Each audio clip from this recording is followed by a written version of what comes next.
Last ಕ್ಲಾಸಲ್ಲಿ ಅನಾತ್ಮ ನಿರೂಪಣ ಅಥವಾ ಅನಾತ್ಮ ನಿರೂಪಣ, ಅನಾತ್ಮ ಅಂದರೆ ಏನೇನು ಅಂತ ತಿಳ್ಕೊಂಡ್ವಿ. ಅದೇ ಏನು, ದೇಹದಿಂದ ಪ್ರಾಣದಿಂದ ಪ್ರಾಣಮಯ ಕೋಶ ಆಗಿರ್ಬೋದು, ಎಲ್ಲ ಕೂಡ ಅನಾತ್ಮ. ದೇಹದಿಂದ ಅವ್ಯಕ್ತರವರೆಗೆ ಇರುವಂತಹದ್ದು ಎಲ್ಲ ಕೂಡ ಅನಾತ್ಮ ಅಂತ. ಇವಾಗ ಆತ್ಮ ಅಂದರೆ ಏನು ಅಂತ ಹೇಳ್ತಾರೆ. ನಾನು ನಿಮಗೆ ಸುಮಾರು ಸಲ ಹೇಳಿದ್ದೀನಿ. ಏನು ಅಂದರೆ, ಯಾವತ್ತೂ ನೋನಿಂದ ಅನ್ನೋನ್ ಟ್ರಾವೆಲ್ ಮಾಡಬೇಕು, ಇಲ್ಲ ಅಂದರೆ ಅರ್ಥ ಆಗೋದಿಲ್ಲ. ಓಕೆ, ಅಂದರೆ ಗೊತ್ತಿರೋ ವಸ್ತುವಿನಿಂದ ಗೊತ್ತಿಲ್ಲದೆ ಇರೋ ವಸ್ತುವಿಗೆ ಟ್ರಾವೆಲ್ ಮಾಡಬೇಕು, ಆವಾಗ ವಿಷಯಗಳು ಅರ್ಥ ಆಗ್ತಾ ಹೋಗುತ್ತೆ. ಈಗ ಫಾರ್ ಎಕ್ಸಾಂಪಲ್ಲು ಇಮ್ಯಾಜಿನ್ ಮಾಡ್ಕೊಳ್ಳಿ, ಇಲ್ಲಿಂದ ನಾನು ಅಮೇರಿಕಾಗೆ ಹೋಗಬೇಕು. ಓಕೆನಾ, ನಾನು ಏನು ಮಾಡ್ತೀನಿ, ಅಮೇರಿಕಾಗೆ ಹೋಗಬೇಕು ಅಂದರೆ ನಾನು ಯಾವತ್ತೂ ಅಮೇರಿಕಾ ನೋಡಿರಲ್ಲ, ನನಗೇನು ಅಂತಲೇ ಗೊತ್ತಿರಲ್ಲ, ಅದು ಎಲ್ಲಿದೆ ಏನು ಕತೆ ಏನೂ ಗೊತ್ತಿರಲ್ಲ. ಅವಾಗ ಏನು ಮಾಡ್ತೀವಿ, ಗೊತ್ತಿರೋ ವಸ್ತುಗಳನ್ನ ಹುಡುಕೊಂಡು ಹೋಗ್ತೀವಿ. ಯಾರು ಅಮೇರಿಕಾಗೆ ಹೋಗಿದ್ದಾರೆ, ಓಕೆನಾ, ಅವ್ರನ್ನ ಕೇಳ್ತೀವಿ, ಫ್ಲೈಟ್ ಎಲ್ಲಿ ಬರುತ್ತೆ, ಆಮೇಲೆ ಎಷ್ಟು ಲಗೇಜ್ ತೊಗೊಂಡು ಹೋಗಬೇಕು, ಏನು ಮಾಡಬೇಕು, ಇದೆಲ್ಲ ಒಂದೊಂದೇ ಗೊತ್ತಿರೋ ವಸ್ತುಗಳನ್ನ ಹುಡ್ಕೊಂಡೋಗಿ ನಂತರ ಗೊತ್ತಿಲ್ಲದೆ ಇರೋ ಜಾಗಕ್ಕೆ ಹೋಗ್ತೀವಿ. ಅದೇ ಥರನೇ ದೇವರು ಕೂಡ, ಆತ್ಮವೂ ಕೂಡ. ಯಾಕೆಂದರೆ ಆತ್ಮ ನಿರಾಕಾರ ನಿರಾರೂಪ, ಏನೂ ಗೊತ್ತಿಲ್ಲದೆ ಇದ್ದರೆ ನೋಡಿ, ನೀವು ಇಮ್ಯಾಜಿನ್ ಮಾಡ್ಕೊಳ್ಳಿ, ಯಾವುದಾದ್ರೂ ಒಂದು ಆಕಾರ ಇಲ್ಲದೆ ಇರೋವಂಥ ವಸ್ತುವನ್ನು ಇಮ್ಯಾಜಿನ್ ಮಾಡ್ಕೊಳ್ಳಿ. ನಿಮ್ಮ ಮೈಂಡ್ ಇಮ್ಯಾಜಿನ್ ಮಾಡುತ್ತಾ? ಫಾರ್ಮ್ಲೆಸ್, ಆಕಾರ ಇಲ್ಲದೆ ಇರುವಂತಹ ವಸ್ತುವನ್ನು ಇಮ್ಯಾಜಿನ್ ಮಾಡ್ಕೊಳ್ಳೋಕ್ಕೆ ಸಾಧ್ಯ ಇದೆಯಾ? ಆಗಲ್ಲ. ಅದಕ್ಕೋಸ್ಕರ ಏನು ಮಾಡ್ತೀವಿ, ಫಸ್ಟು ಆಕಾರ ರೂಪವಾಗಿ ಗೊತ್ತಿರೋದನ್ನು ನೋಡಿಕೊಂಡು ಅದನ್ನು ಮಾಡ್ಕೊಂಡು ಬರ್ತೀವಿ, ಆಮೇಲೆ ನಿರಾಕಾರವನ್ನು ಅರ್ಥ ಮಾಡ್ಕೊಳ್ಳೋಕ್ಕೆ ಹೋಗ್ತೀವಿ. ಇವಾಗ ಇಷ್ಟು ದಿವಸ ನಾವು ಮಾಡಿದ್ದದೆ ಏನಂದರೆ, ಇದು ಹಿಂಗಿದೆ, ಕೈ ಹಿಂಗಿದೆ, ಕಾಲು ಹಿಂಗಿದೆ, ಕಣ್ಣಿಗಿದೆ, ಕೈ ಹಿಂಗೆ ಕೆಲಸ ಮಾಡುತ್ತೆ, ಪಂಚಕೋಶಗಳು ಹಿಂಗೆ ಕೆಲಸ ಮಾಡುತ್ತೆ, ಮತ್ತು ಮನಸ್ಸು ಹಿಂಗೆ ಕೆಲಸ ಮಾಡುತ್ತೆ, ಮತ್ತು ವಾಯು ಪಂಚಪ್ರಾಣಗಳು ಹಿಂಗೆ ಕೆಲಸ ಮಾಡುತ್ತೆ, ಇದೆಲ್ಲ ತಿಳ್ಕೊಂಡ್ವಿ. ಸೊ ಇದೆಲ್ಲ ಏನು ಹೇಳಿದ್ದು, ಇದೆಲ್ಲ ಅನಾತ್ಮ, ಯಾವುದು ಆತ್ಮ ಅಲ್ಲ ಅಂತ. ಓಕೆನಾ, ಇವಾಗ ಆತ್ಮ ಅಂದರೆ ಏನು ಅಂತ, ಅದು ಆತ್ಮ ಅಲ್ಲ, ಯಾವುದು ಆತ್ಮ ಅಲ್ಲ. ಓಕೆ, ಸೊ ಇವಾಗ ಆತ್ಮ ಅಂದರೆ ಏನು ಅಂತ ಹೇಳ್ತಾ ಹೋಗ್ತಾರೆ ಶಂಕರರು. ಓಕೆನಾ,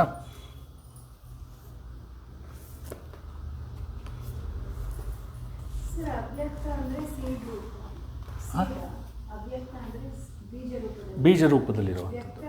ವ್ಯಕ್ತ ಅಂದರೆ ಎಕ್ಸ್ಪ್ರೆಸ್ ಆಗಿರೋದು ಅಂತ, ಎಕ್ಸ್ಪ್ರೆಸ್ ಆಗಿರೋದು, ಎರಡು ಆತ್ಮ ಅಲ್ಲ. ಓಕೆನಾ, ಸೊ ಇಲ್ಲಿ ಹೇಳ್ತಾರೆ ಏನು, ಅತಥೇ ಸಂಪ್ರವಕ್ಷ್ಯಾಮಿ ಸ್ವರೂಪಂ ಪರಮಾತ್ಮನಃ ಯದ್ವಿಜ್ಞಾಯನರೋ ಬಂಧಾನ್ ಮುಕ್ತ ಕೈವಲ್ಯಮಶ್ನುತೆ. ನಾನು ಇವಾಗ ಹೇಳ್ತೀನಿ, ಪರಮಾತ್ಮನ ಸ್ವರೂಪವನ್ನು ಹೇಳ್ತೀನಿ, ಅದನ್ನು ತಿಳಿದುಕೊಂಡು ಲೋಕಬಂಧನದಿಂದ ಮುಕ್ತನಾಗು ಅಂತ ಗುರುಗಳು ಹೇಳೋದು. ಓಕೆ, ಅದನ್ನು ತಿಳಿದುಕೊಂಡು ಲೋಕಬಂಧನದಿಂದ ಮುಕ್ತನಾಗಿ ಕೈವಲ್ಯವನ್ನು ಹೊಂದು ಅಂತ. ಓಕೆನಾ, ಕೈವಲ್ಯ ಅಂದರೆ ಏನು ಅನ್ನೋದು ಪ್ರಶ್ನೆ ಬರುತ್ತೆ. ಕೈವಲ್ಯ ಅಂದರೆ ಏನು? ಇವಾಗ ನಮ್ಮ ಪ್ರಾಬ್ಲಮ್ ಏನು ಅಂದರೆ, ನಾವು ಏನೇ ಕೆಲಸ ಮಾಡಬೇಕಾದ್ರೂ ಯಾವುದಕ್ಕಾದರೂ ಒಂದು ರಿಲೇಟ್ ಮಾಡ್ಕೊಂಡಿರ್ತೀವಿ. ಏನಾದ್ರು ಕೆಲಸ ಮಾಡಿ, ಏನು ಮಾಡಿದ್ರೂ ಯಾವುದಕ್ಕಾದರೂ ರಿಲೇಟ್ ಮಾಡ್ಕೊಂಡಿರ್ತೀವಿ. ಯಾವುದಕ್ಕೂ ರಿಲೇಟ್ ಮಾಡದೆ ನಾವು ಯಾವುದಾದ್ರು ಕೆಲಸ ಮಾಡ್ತೀವಾ? ನೀವು ಯಾವುದಕ್ಕೂ ರಿಲೇಟ್ ಮಾಡ್ಕೊಳ್ಳದೆ ನಿಮ್ಮ ಮನಸ್ಸನ್ನು ಅದರಲ್ಲಿ ಹಾಕ್ಕೊಳ್ಳದೆ ಕೆಲಸ ಮಾಡಿದ್ರೆ ಆವಾಗ ಅದು ಕೈವಲ್ಯ. ಇವಾಗ ಇಮ್ಯಾಜಿನ್ ಮಾಡಿ, ನಾನು ಹೇಳ್ತೀನಿ ಏನು, ರಾಣಿ ಮೇಡಮ್ ಅಲ್ಲಿ ಎದುರುಗಡೆ ಹಾಲು ತೊಗೊಂಬನ್ನಿ ಮೇಡಮ್ ಅಂತೀನಿ. ಓಕೆನಾ, ಅವ್ರು ಸುಮ್ಮನೆ ಹೋಗ್ತಾರಾ? ಇಲ್ಲ, ಇದಕ್ಕೆ ಹಾಕ್ತಾರೆ. ಹಾಲು ಯಾಕೆ ಥರ ಕೇಳಿದ್ರು? ಹೌದಾ, ಹಾಲು ಯಾಕೆ ಥರ ಕೇಳಿದ್ರು? ಸರ್ ಹೇಳಿದ್ರು ಅರ್ಧ ಲೀಟ್ರು ಬೇಕಾ? ಅಥವಾ ಇನ್ನೊಂದು, ಯಾರಾದರೂ ಬರ್ತಾರಾ? ಈ ಹಾಲು ನಾನು ಮನೆಗೆ ತೊಗೊಂಡ್ರೆ ಹೆಂಗಿರುತ್ತೆ? ಇಲ್ಲೇ ಯಾಕೆ ಥರ ಕೇಳಿದ್ರು?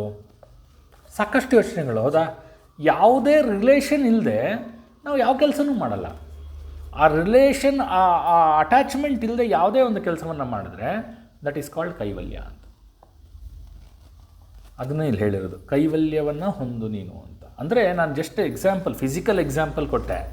ಇದು ಮನಸ್ಸಿನಲ್ಲಿ ಬರುವಂತಹ ಆಲೋಚನೆಗಳನ್ನ ಆ ಥರ ಮಾಡಬೇಕು.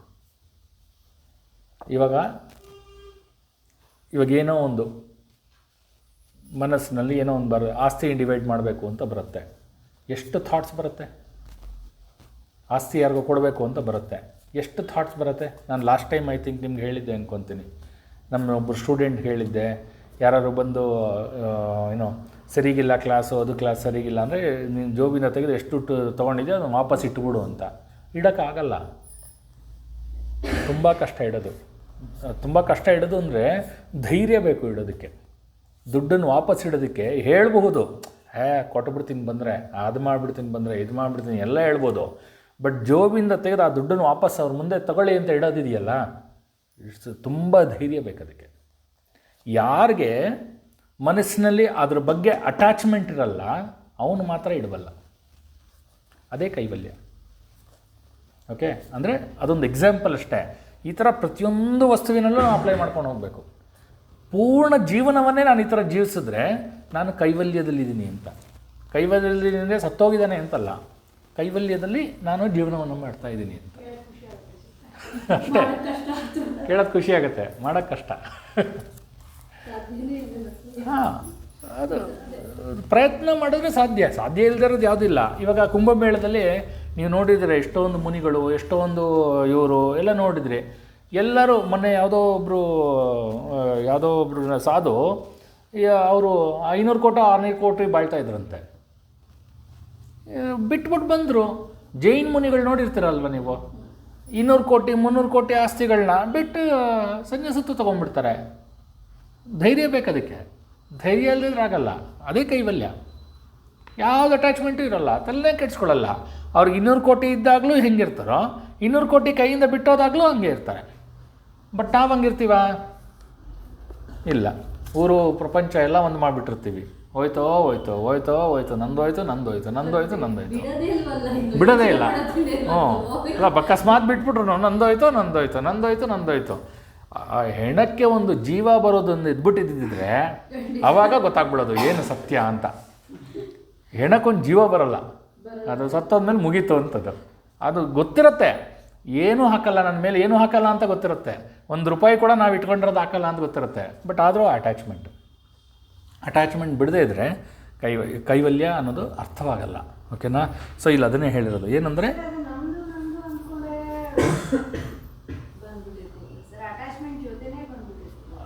ಅದಕ್ಕೆ ಇದನ್ನು ಸಾಧನ ಅನ್ನೋದು. ಸಾಧನೆ ಮಾಡಬೇಕು, ಸುಲಭವಾಗಿ ಬಿಡೋಕ್ಕಾಗಲ್ಲ. ಸಾಧನೆ ಮಾಡಿದ್ರೆ ಬಿಡೋಕ್ಕೆ ಸಾಧ್ಯ, ಸಾಧನೆ ಮಾಡಲಿಲ್ಲ ಅಂದರೆ ಬಿಡೋಕ್ಕೆ ಸಾಧ್ಯ ಇಲ್ಲ.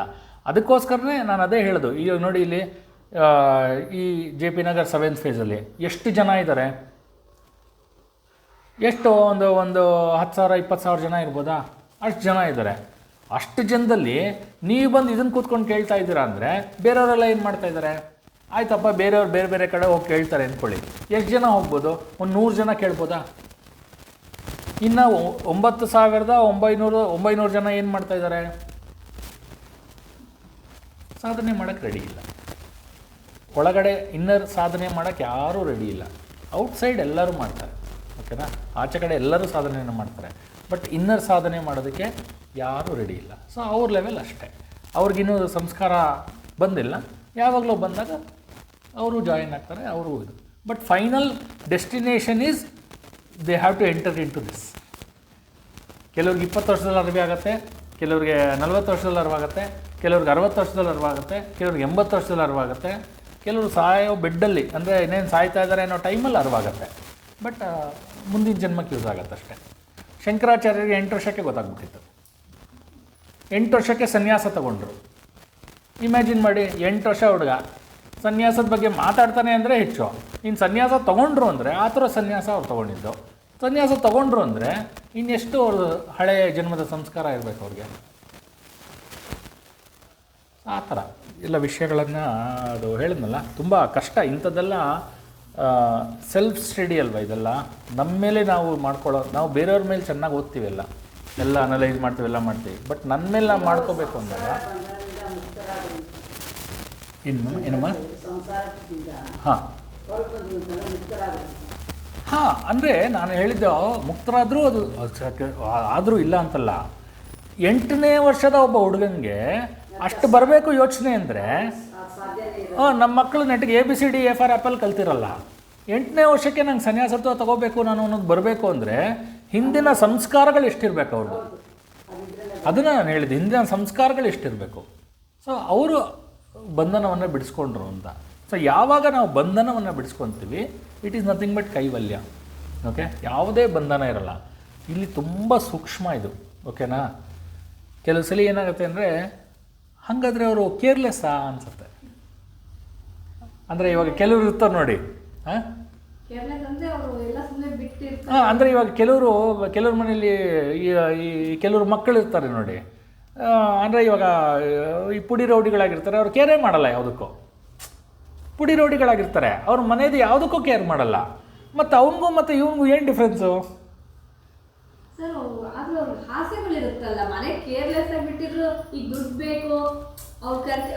ಅಲ್ಲಲ್ಲ, ಅವನು ಆ ಹುಡುಗ ಮನೆ ಬಗ್ಗೆ ಏನೂ ಥಿಂಕ್ ಮಾಡಲ್ಲ. ಓಕೆ, ಇವಾಗ ಈ ಸನ್ಯಾಸಿನೂ ಮನೆ ಬಗ್ಗೆ ಥಿಂಕ್ ಮಾಡಲ್ಲ. ಸೊ ಡಿಫ್ರೆನ್ಸ್ ಏನು? ಇಬ್ಬರು ಒಂದೇನ ಹಾಗಾರೆ? ಯಾಕೆ? ಇದು ತುಂಬ ಥಿನ್ ಲೈನ್ ಡಿಫ್ರೆನ್ಸು. ಇವನೇನು ಮಾಡ್ತಾನೆ ಅಂದರೆ, ಆ ಹುಡುಗ ಕೇರ್ಲೆಸ್ ಅಂತ ಹೇಳ್ಬೋದು. ಓಕೆನಾ? He does not care. But ಸನ್ಯಾಸಿ ಕೇರ್ ಮಾಡ್ತಾನೆ, ಬಟ್ ಮನಸ್ಸಿಗೆ ಅಂಟಿಸ್ಕೊಳ್ಳಲ್ಲ. ಡಿಫ್ರೆನ್ಸ್ ಗೊತ್ತಾಯ್ತಾ?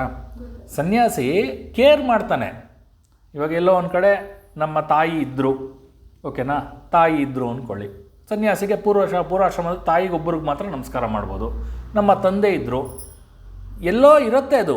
ನಮ್ಮ ತಂದೆ, ನಮ್ಮ ತಾಯಿ, ಪೂರ್ವಾಶ್ರಮದ ತಾಯಿ ಅಂತ ಇರುತ್ತೆ. ಅಲ್ಲಿ ಏನೇ ತೊಂದರೆ ಆದ್ರೂ ಸಪೋರ್ಟ್ ಮಾಡೋದು ಎಲ್ಲ ಇರುತ್ತೆ. ಬಟ್ ಮನಸ್ಸಿಗೆ ಅಂಟಿಸ್ಕೊಳ್ಳಲ್ಲ. ನಾಳೆ ತಂದೆ ಬಂದುಬಿಟ್ಟು, ನೋಡಪ್ಪ ನನಗಿದೊಂದು ಈ ಕಡೆ ಒಂದು ಹೆಂಗಿದ್ರು ದೊಡ್ಡದಾಗಿ ಬೆಳೆದ್ಬಿಟ್ಟಿದ್ಯಾ ನೀನು, ಒಂದು ಸೈಟ್ ಆ ಕಡೆ ನನಗೊಂದು ಮಾಡಿಕೊಟ್ಬಿಡು ಅಂದರೆ, no, is not ready. he is not attached, mind is not attached to that family. But whatever work has to be done, he will do it. ಏನು ವರ್ಕ್ ಮಾಡಬೇಕು, ಏನು ಕೆಲಸ ಮಾಡಬೇಕು ಮಾಡ್ತಾರೆ, ಬಟ್ ಯಾವುದೇ ಅಟ್ಯಾಚ್ಮೆಂಟ್ ಇಲ್ಲದೆ. ಓಕೆ, ನನ್ನ ತಾಯಿ ಆಗಿರಬಹುದು, ನನ್ನ ತಂದೆ ಆಗಿರ್ಬೋದು, ಅಥವಾ ನನ್ನ ಬೇರೆಯವರ ತಾಯಿ ಆಗಿರ್ಬೋದು, ಅಥವಾ ಬೇರೆಯವರ ತಂದೆ ಆಗಿರ್ಬೋದು, ಎಲ್ಲವನ್ನೂ ಮಾಡ್ತಾರೆ ವಿತ್ ಡಿಟ್ಯಾಚ್ಮೆಂಟ್. ಬಟ್ ಇಲ್ಲಿ ಈ ಕಡೆ ಅದು ಏನೂ ಇರಲ್ಲ. ಏನಂತಾರೆ ಅದು, ಒಡ್ಡು ಮುಂಡೆದು. ಓಕೆನಾ? ಏನಕ್ಕೂ ತಲೆ ಕೆಡಿಸ್ಕೊಳ್ಳಲ್ಲ. ಓಕೆ, ಏನಕ್ಕೂ ತಲೆ ಕೆಡಿಸ್ಕೊಳ್ಳಲ್ಲ. ಅದಕ್ಕೋಸ್ಕರ ನಾನು ಹೇಳೋದು, ತುಂಬ ಥಿನ್ ಲೈನ್ ಡಿಫ್ರೆನ್ಸು. ನೋಡಿದ್ರೆ ಇಬ್ಬರು ಒಂದೇ ಥರ ಅನ್ನಿಸ್ತಾರೆ. ಅವನು ಕೆಲಸ ಮಾಡಲ್ಲ, ಏನು ಇದ್ರ ಫ್ಯಾಮಿಲಿ ಬಗ್ಗೆ, ಇವರು ಕೆಲಸ ಮಾಡಲ್ವಾ? ನೋ, ಈ ಕಡೆ ಇರುತ್ತೆ, ಸ್ವಲ್ಪ ಈ ಕಡೆ ಇರುತ್ತೆ, ಮಾಡ್ತಾರೆ. ಹಾಂ, ಲೋಕದ ಒಳಿತಿಗಾಗಿ ಮಾಡ್ತಾ ಇರ್ತಾರೆ. ನಮ್ಮ ಫ್ಯಾಮಿಲಿ ಲೋಕದಲ್ಲಿ ಒಬ್ಬರು ಅಂತ ಕನ್ಸಿಡರ್ ಮಾಡ್ಕೊಂಡಿರ್ತಾರೆ. ನನ್ನ ಸಂಸಾರ ಪೂರ ಲೋಕನೇ ನಮ್ಮ ಸಂಸಾರ, ಅದರಲ್ಲಿ ನಮ್ಮ ಅಪ್ಪ ಅಮ್ಮನೂ ಇದ್ದಾರೆ ಅಂತ ಕನ್ಸಿಡರ್ ಮಾಡ್ಕೊಂಡಿರ್ತಾರೆ. ಬಟ್ ಇಲ್ಲಿ ಕಂಪ್ಲೀಟ್ ನೆಗ್ಲಿಜೆನ್ಸ್. ಇವನು ಏನಕ್ಕೂ ತಲೆ ಕೆಡಿಸ್ಕೊಳ್ಳಲ್ಲ. ಸೊ ಅದೊಂದು ಥಿನ್ ಲೈನ್ ಡಿಫ್ರೆನ್ಸ್, ತುಂಬ ಥಿನ್ ಲೈನ್ ಡಿಫ್ರೆನ್ಸ್. ಏನು ತಲೆ ಕೆಡಿಸ್ಕೊಳ್ಳಲ್ಲ ಅವರು, ಏನು ತಲೆ ಕೆಡಿಸ್ಕೊಳ್ಳಲ್ಲ. ಹಾಂ, ತಲೆ ಕೆಡಿಸ್ಕೊಳ್ಳಲ್ಲ. ಸೊ ಆ ಥಿನ್ ಲೈನ್ ಡಿಫ್ರೆನ್ಸ್ನ ಅರ್ಥ ಮಾಡ್ಕೋಬೇಕು. ಆಮೇಲೆ ಸನ್ಯಾಸಿ ಅಂದರೆ ಹೆಂಗಿರಬೇಕು ಅಂದರೆ ಈ ಥರ ಇರಬೇಕು ಅಂತಲ್ಲ, ನೀವು ಯೋಗಿದೊಂದು ಇಂಟರ್ವ್ಯೂ ನೋಡಿದ್ರೆ ನಿಮಗೆ ಗೊತ್ತಾಗುತ್ತೆ. ನೀವು ಲಾಸ್ಟ್ ಕ್ಲಾಸಲ್ಲಿ ಹೇಳಿದ್ನೋ ಏನೋ ಗೊತ್ತಿಲ್ಲ, ಒಂದ್ಸಲ ಯೋಗಿ ಇಂಟರ್ವ್ಯೂ ನೋಡಿದ್ರೆ ಅವ್ರು ಅಜಿತ್ ಶರ್ಮಾ ಒಂದು ವೀಡಿಯೋ ನೋಡಿಸ್ಬಿಟ್ಟು ನೋಡ್ತಾರೆ, ನಿಮ್ಮ ತಂಗಿ ನೋಡಿ ಒಂದು ವೀಡಿಯೋ ನೋಡಿಸ್ತೀನಿ ಅಂದ್ಬಿಟ್ಟು, ನಿಮ್ಮ ತಂಗಿ ನೋಡಿ ಅಲ್ಲಿ ಪಾತ್ರೆ ತೊಳ್ಕೊಂಡು ಚಿಕ್ಕದಾಗಿ ಕಿರಾಣಿ ಅಂಗಡಿ ಇಟ್ಕೊಂಡು ಕೆಲಸ ಮಾಡ್ತಾ ಇದ್ದಾರೆ, ನಿಮ್ಗೇನು ಅನ್ಸಲ್ವಾ ಅಂತ. ತಕ್ಷಣ ಅವರೊಂದು ಮಾತು ಹೇಳ್ತಾರೆ, ಅವ್ರಿಗೆ ಕಣ್ಣಲ್ಲಿ ನೀರು ಬರುತ್ತೆ, ಬೇಜಾರಾಗತ್ತೆ. ಆ ಗದ್ಗದಿತವಾದ ವಾಯ್ಸಲ್ಲೇ ಒಂದು ಮಾತು ಹೇಳ್ತಾರೆ, ಏನು ಅಂದರೆ, ನಾನು ಉತ್ತರ ಪ್ರದೇಶದ CM ಆಗಿ ಪ್ರಮಾಣ ವಚನ ಸ್ವೀಕರಿಸಿರೋದು ಹೆಂಗೆ ಅಂದರೆ, ಉತ್ತರ ಪ್ರದೇಶನೇ ನನ್ನ ಸಂಸಾರ, ಅದನ್ನು ನಾನು ಸ್ವೀಕರಿಸಿನಿ, ಅದರಲ್ಲಿ ಅವರೊಬ್ಬರು ಅಂತ ಹೇಳ್ತಾರೆ. ಸೊ ಅದು ಬರೋದು ತುಂಬ ಕಷ್ಟ. ಈ ಕಡೆ ಅವನು ಇನ್ನೊಬ್ಬ ಏನು ಅಂದರೆ, he does not care at all. Okay, so ಅದನ್ನು ಅರ್ಥ ಮಾಡ್ಕೋಬೇಕು. ವೆರಿ ಥಿನ್ ಲೈನ್ ಡಿಫ್ರೆನ್ಸ್ ಅದು. ಹಾಗೆ ಮುಂದಿನ ಶ್ಲೋಕಕ್ಕೆ ಬಂದರೆ, ಸೊ ಇದರಲ್ಲಿ ಹೇಳಿದ್ದಾರೆ ಏನು ಅಂತ ಹೇಳ್ತೀನಿ ಅಂತ ಆ ಶ್ಲೋಕದಲ್ಲಿ ಹೇಳಿರೋದು. ಸೊ ನೆಕ್ಸ್ಟ್ ಶ್ಲೋಕದಲ್ಲಿ, ಅಸ್ತಿ ಕಶ್ಚಿತ್ ಸ್ವಯಂ ನಿತ್ಯ ಮಹಂ ಪ್ರತ್ಯಯ ಲಂಬನಃ ಅವಸ್ಥಾತ್ರಯ ಸಾಕ್ಷಿ ಸನ್ ಪಂಚಕೋಶ ವಿಲಕ್ಷಣ ಅಂತ. ಯಾರು ಆತ್ಮ ಅಂದರೆ ಯಾರು? ಅಹಂ ಪ್ರತ್ಯಯ ಲಂಬನಃ ಅಂತ. ಅಂದರೆ ಅಹಂ ಅಂತ ನಾನು ಅಂತ ಹೇಳ್ಕೊತೀವಲ್ಲ, ಅದಕ್ಕೆ ಅವಲಂಬಿತನಾದವನು ಅಂತ. ಓಕೆ, ನಾನು ಅಂತ ಹೇಳ್ಕೊತೀವಲ್ಲ ಅದಕ್ಕೆ ಅವಲಂಬಿತನಾದವನು ಅಥವಾ ಆಶ್ರಯನಾದವನು, ಮತ್ತು ಅವಸ್ಥಾತ್ರಯಕ್ಕೆ ಸಾಕ್ಷಿಯಾದವನು ಅಂತ. ಯಾವುದು ಅವಸ್ಥಾತ್ರಯ? ಅವಸ್ಥಾತ್ರಯ ಯಾವುದು? ಜಾಗೃತ್, ಸ್ವಪ್ನ, ಸುಷುಪ್ತಿ ಅವಸ್ಥಾತ್ರಯಗಳು. ಜಾಗೃತಲ್ಲಿ ಇವಾಗ ನೀನಿದೆಯಾ ಅಂತ ಗೊತ್ತಾಗತ್ತೆ, ನಿನಗೆ ಗೊತ್ತಾಗತ್ತೆ. ಸ್ವಪ್ನದಲ್ಲಿ ನೀನಿದೆಯಾ ಅಂತಲೂ ಗೊತ್ತಾಗತ್ತೆ, ಕನಸು ಬೀಳುತ್ತೆ ಗೊತ್ತಾಗತ್ತೆ. ಸುಷುಪ್ತಿನಲ್ಲಿ ಗೊತ್ತಾಗಬೇಕಲ್ಲ, ಗೊತ್ತಾಗತ್ತೆ. ಅದನ್ನು ನೋಡ್ತಾ ಇರೋವನೇ ಆತ್ಮ ಅಂತ. ಇವಾಗ ನಾನು ಸುಷುಪ್ತಿ ಸ್ಟೇಜ್ಗೆ ಹೋಗಿದ್ದೆ ಅನ್ನೋದು ಅರ್ಥ ಆಗಬೇಕು ಅಂದರೆ ಯಾರೋ ಒಬ್ರು ಅದನ್ನು ಅರ್ಥ ಮಾಡಿಸ್ಬೇಕು ತಾನೆ. ನಾನು ಅನ್ನೋನಿದ್ದೆ ಅಂತಾನೆ. ದಟ್ ಈಸ್ ಸುಷುಪ್ತ, ದಟ್ ಈಸ್ ಆತ್ಮ, ಅವನೊಬ್ಬನೇ ಅಂತ. ಅಂದರೆ ಅವಸ್ಥಾತ್ರಯಕ್ಕೆ ಸಾಕ್ಷಿಯಾದವನು ಅಂತ. ಅವ್ರು ಗಾಢ ನಿದ್ರೆಗೆ ಅಂತ ಹೇಳಲಿಲ್ಲ, ಸುಷುಪ್ತಿಗೆ ಅಂತ ಹೇಳಿರೋದು. ಗಾಢ ನಿದ್ರೆನಲ್ಲಿ ಆಯಿತು, ಇಷ್ಟೊತ್ತು ಗಾಢ ನಿದ್ರೆಗೆ ಹೋಗ್ಬಿಟ್ಟು ಬಂದೆ ಅಂತ ಗೊತ್ತಾಗಬೇಕಲ್ಲ, ಅದು ಯಾರಿಗೋ ಒಬ್ರಿಗೆ ಅರ್ಥ ಆಗ್ಬೇಕು ತಾನೆ. ಎದ್ದಿದ್ದೀನಿ ಗೊತ್ತಾಗತ್ತೆ, ನಾನು ಬದುಕಿದ್ದೀನಿ ಅಂತ ಗೊತ್ತಾಗತ್ತೆ. ನಿದ್ದೆ ಮಾಡಿದೆ ಗೊತ್ತಾಗತ್ತೆ, ಕನಸು ಬಿತ್ತು ಗೊತ್ತಾಗತ್ತೆ. ಬಟ್ ಸಮಾಧಿ ಸ್ಟೇಟ್ ಅಥವಾ ಸುಷುಪ್ತಿಗೆ ಹೋದಾಗ ಅಥವಾ ಗಾಢ ನಿದ್ರೆಗೆ ಹೋದಾಗ ನಾನು ಮಲಗ್ಬಿಟ್ಟು ಎದ್ದೆ ಅಂತ ಗೊತ್ತಾಗ್ಬೇಕು ತಾನೆ. With consciousness. ಏನು ಹೇಳಿ? ಎತ್ತರ ಅಲ್ಲ, ವಿತ್ ಸ್ವಪ್ನದ ಹಂತವನ್ನು ಮೀರಿದ್ದು ಅದು ಸುಷುಪ್ತಿ ಅಂತಾರೆ. ಬಟ್ ಗೊತ್ತಾಗ್ತಾ ಇರುತ್ತೆ ಏನಾಗ್ತಾ ಇದೆ ಅಂತ. ಅದು ಕನಸಿನ ನೆಕ್ಸ್ಟ್ ಸ್ಟೇಜು. ಕನಸು ಬೀಳಲ್ಲ, ಕನಸಿರಲ್ಲ, ಅಲ್ಲಿ ಕನಸಿರಲ್ಲ. ಸೊ ಸುಷುಪ್ತಿ ಸ್ಟೇಜ್ಗೆ ಹೋಗಿರುತ್ತೆ ಮನಸ್ಸು. ಆವಾಗ ಯಾರೋ ಒಬ್ಬರು ಅದನ್ನು ಅನಲೈಸ್ ಮಾಡ್ತಾ ಇರ್ತಾರೆ, ಹೀ ಈಸ್ ಆತ್ಮ ಅಂತ. ದಟ್ ಪರ್ಟಿಕ್ಯುಲರ್ ಥಿಂಗ್ ಈಸ್ ಆತ್ಮ.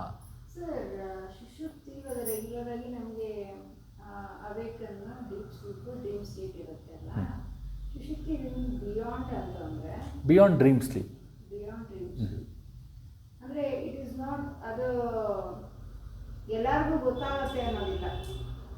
ಅಂದರೆ ಇವಾಗ ಡೈಲಿ ನಾವು ನಿದ್ದೆ ಮಾಡ್ತೀವಿ, ಎದ್ದೇಳ್ತೀವಿ. ಹೌದು, ಡೀಪ್ ಸ್ಲೀಪ್ ಅಂದರೆ ನಮ್ಗೆ ಗೊತ್ತಾಗುತ್ತೆ. ಹೌದು, ಮಲಗಿದ್ದೆ ಗೊತ್ತಾಗಿದ್ದು ಏನು ಅಷ್ಟೇ ಗೊತ್ತಾಗೋದು, ಇನ್ನೇನು ಗೊತ್ತಾಗಲ್ಲ ಡೀಪ್ ಸ್ಲೀಪಲ್ಲಿ.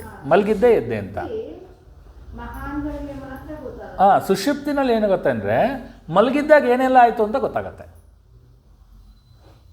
ಆ ಸ್ಟೇಜಲ್ಲಿ ಮಲಗಿದ್ದಾಗ ಏನೆಲ್ಲ ಆಗಿತ್ತು ಅಂತ ಗೊತ್ತಾಗಿರುತ್ತೆ. ಅದು ಸುಷುಪ್ತಿ. ಗೊತ್ತಾಗತ್ತೆ, ಸಿಂಪಲಾಗಿ ಗೊತ್ತಾಗತ್ತೆ. ಅಂದರೆ ಆ ಸ್ಟೇಜ್ಗೆ ಹೋಗಿರ್ತೀರ, ನಿದ್ರಾ ಸ್ಟೇಜ್ಗೆ. ಬಟ್ ಯಾವುದೋ ಒಂದು ಸಾಕ್ಷಿ ಆತ್ಮ ಎಲ್ಲ ಗಮನಿಸ್ತಾ ಇರುತ್ತೆ. ದಟ್ ಈಸ್ ಆತ್ಮ. ಸೊ ಆ ಸ್ಟೇಜ್ಗೆ ಹೋದಾಗ ಯಾರೋ ಏನೋ ಒಂದು ಗಮನಿಸ್ತಾ ಇದೆ ಅಂದರೆ ದಟ್ ಇಟ್ಸ್ ನಥಿಂಗ್ ಬಟ್ ಆತ್ಮ. ಒಬ್ಬೊಬ್ಬರು ಹೇಳ್ತಾ ಇರ್ತಾರಲ್ಲ, ಮೈ ಹುಷಾರೇ ಇಲ್ಲ, ಮಲಗಿದ್ರು ಎದ್ದಿದ ಥರನೇ ಇದೆ ಅಂತ ಹೇಳ್ತಾ ಇರ್ತಾರಲ್ಲ. That is A different state. ಹೌದು, ಅದು ಡಿಫ್ರೆಂಟ್ ಸ್ಟೇಟು. ಅದು because of the tablets it happens. ಓಕೆನಾ, ಸ್ಲೀಪಿಂಗ್ ಟ್ಯಾಬ್ಲೆಟ್ಸ್ಗಳು ತೊಗೊತಾರೆ, ಅಲ್ಲಿ ಕನೆಕ್ಷನ್ ತಪ್ಪಿರುತ್ತೆ ಮೈಂಡ್ಗೂ ಮತ್ತು ಇದಕ್ಕೂ, ಬಾಡಿಗೂ. ಸೊ ಅದು ಬೇರೆದು ಕಾನ್ಸೆಪ್ಟ್. ಇದು ನ್ಯಾಚುರಲ್ ಥಿಂಗ್ಸ್ ಹೇಳ್ತಾ ಇರೋದು. ಜಾಗೃತ್, ಸ್ವಪ್ನ, ಸುಷುಪ್ತಿ. ಜಾಗೃತಲ್ಲಿ ಎದ್ದಿರ್ತೀವಿ, ಸ್ವಪ್ನದಲ್ಲಿ ನಿದ್ದೆ ಮಾಡಿದ್ವಿ, ಕನಸು ಬರ್ತಾ ಇರುತ್ತೆ, ನಾವಿದ್ದೀವಿ ಅಂತ ಗೊತ್ತಾಗ್ತಾ ಇರುತ್ತೆ. ನಿದ್ರಾ ಕಂಪ್ಲೀಟ್ ಗಾಢ ನಿದ್ರೆಯಲ್ಲಿ ತನಿ ನಿದ್ರೆ ಅಂತ ನಮ್ಮನ್ನೇ ಇದು ಎಕ್ಸ್ಪ್ಲೇನ್ ಮಾಡೋದಲ್ಲ, ಅದರಲ್ಲಿ ನಿಮ್ಗೆ ಏನೂ ಗೊತ್ತಾಗಲ್ಲ. ನಿಮಗೆ ಮಲಗಿದ್ರಿ ಎದ್ರಿ ಅನ್ನೋದು ಒಂದು ಗೊತ್ತಾಗುತ್ತೆ. ಬಟ್ ಸುಷುಪ್ತಿನಲ್ಲಿ ಮಲಗಿದ್ದಾಗ ಏನಾಯಿತು ಅಂತ ಗೊತ್ತಾಗುತ್ತೆ. ಸೊ ಅದನ್ನು ನೋಡ್ತಾ ಇರೋದು ಯಾರು? ಆತ್ಮ. ಒಂದು ಆತ್ಮ ನೋಡ್ತಾ ಇದೆ ಅದು. ಓಕೆ, ಹಾಗೆ ಪಂಚಕೋಶ ವಿಲಕ್ಷಣ, ಪಂಚಕೋಶಕ್ಕಿಂತ ಬೇರೆಯಾದಿದ್ದು ಅಂತ. ಇವಾಗ ಪಂಚಕೋಶಗಳು ಎಕ್ಸ್ಪ್ಲೇನ್ ಮಾಡಿದ್ದೆ. ಏನು? ಅನ್ನಮಯ ಕೋಶ, ಪ್ರಾಣಮಯ ಕೋಶ, ಮನೋಮಯ ಕೋಶ, ವಿಜ್ಞಾನಮಯ ಕೋಶ, ಆನಂದಮಯ ಕೋಶ. ಸೊ ಇದಕ್ಕಿಂತ ಬೇರೆ ಆದಿದ್ದು ಅಂತ. ಅಂದರೆ ಇದನ್ನು ಯಾರೋ ಒಬ್ಬರು ನೋಡ್ತಾ ಇದ್ದಾರಲ್ಲ. ಇವಾಗ ನಿಮಗೆ ಆನಂದಮಯ ಕೋಶದಲ್ಲಿ ಆನಂದ ಆಗ್ತಾ ಇದೆ ಅಂತ ಗೊತ್ತಾಗಬೇಕು ಅಂದರೆ ಏನೋ ಒಂದು ವಸ್ತು ನೀನು ನೋಡ್ತಾ ಇರಬೇಕು, ಅದೇ ಆತ್ಮ. ವಿಜ್ಞಾನಮಯ ಕೋಶದಲ್ಲಿ ಏನೋ ಥಾಟ್ಸ್ ನಡೀತಾ ಇದೆ ಅನ್ನೋದು ಗೊತ್ತಾಗಬೇಕು ಅಂದರೆ ಒಬ್ಬ ನೋಡ್ತಾ ಇರಬೇಕು, ಅದೇ ಆತ್ಮ. ಮನೋಮಯ ಕೋಶದಲ್ಲಿ ನನ್ನ ಡಿಸ್ಟರ್ಬೆನ್ಸ್ ಆಗ್ತಾ ಇದೆ ಮೈಂಡು ಅನ್ನೋದು ಗೊತ್ತಾಗಬೇಕು ಅಂದರೆ ಒಬ್ಬ ನೋಡ್ತಾ ಇರ್ಬೇಕು ತಾನೆ, ಅದು ಆತ್ಮ. ಪ್ರಾಣಮಯ ಕೋಶದಲ್ಲಿ ನನ್ನ ಬ್ರೀತಿಂಗ್ ವೇರಿಯೇಷನ್ ಆಗ್ತಾ ಇದೆ ಅಂತ ಗೊತ್ತಾಗಬೇಕು ಅಂದರೆ ಒಬ್ಬ ನೋಡ್ತಾ ಇರ್ಬೇಕು ತಾನೆ, ದಟ್ ಈಸ್ ಆತ್ಮ.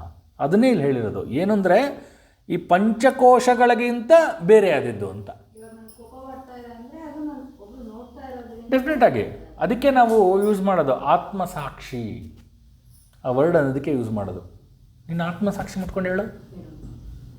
ನೀವು ಬಾಯಲ್ಲಿ ಸುಳ್ಳು ಹೇಳ್ತಾ ಇರ್ತೀರಾ, ನಿನ್ನ ಆತ್ಮಸಾಕ್ಷಿ ಮುಟ್ಕೊಂಡು ಹೇಳು.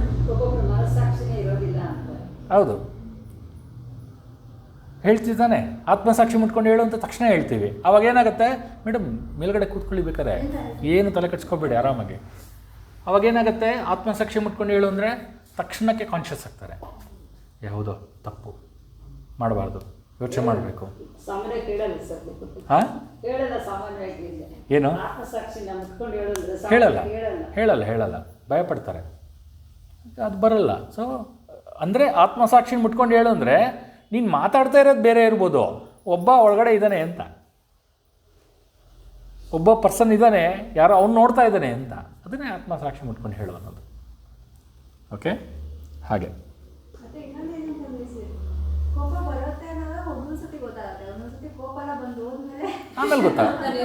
ಆಮೇಲೆ ಗೊತ್ತಾಗುತ್ತೆ ಅಲ್ಲ, ಗೊತ್ತಾಗತ್ತಲ್ಲ, ಗೊತ್ತಾದ್ರೂ ಆಗತ್ತೆ ಆಮೇಲೆ.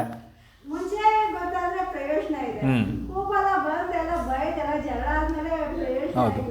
ಸೊ ಇವೆಲ್ಲವನ್ನ ನೋಡ್ತಾ ಇರೋನು ಲಾಸ್ಟ್ ಹೇಳ್ತಾರೆ ನೋಡಿ, ನಿತ್ಯಂ ಅಸ್ತಿ ಅಂದರೆ ಯಾವಾಗಲೂ ಇರ್ತಾನೆ ಅಂತ.